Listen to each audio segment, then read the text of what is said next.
નમસ્તે મિત્રો. કાજલ ઓઝા વૈદ જેઓ ગુજરાતી સાહિત્યના ક્વીન તરીકે ઓળખાય છે, જેમના શબ્દો હજારો હૃદયને સ્પર્શે છે.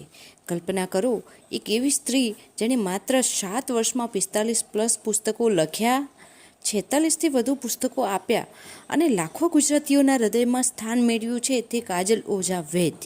તેમનો જન્મ મુંબઈમાં 1966માં થયો હતો. તેમણે ગુજરાત યુનિવર્સિટીમાં અંગ્રેજી, સંસ્કૃત, પછી મુંબઈમાં એડવર્ટાઇઝિંગ કર્યું. તેમની કારકિર્દી journalist, actress, screen writer, radio પર્સનાલિટીમાં રહેલ છે. તેઓ ગુજરાતી સાહિત્યમાં યોગ વિયોગથી સુપરસ્ટાર પણ બન્યા છે.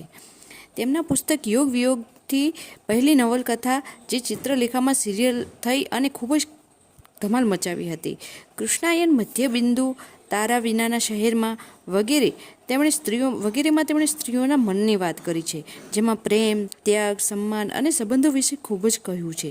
તેમણે કહ્યું છે કે જીવન એક મહોત્સવ છે, હાર્યા પછી પણ પાઠ ન હારવો જોઈએ. આજે હું તમને તેમની એક ખાસ ધુમ્મસને પેલે પાર પુસ્તક વિશે પણ જણાવીશ. આ પુસ્તકમાં નાયિકા કલ્યાણી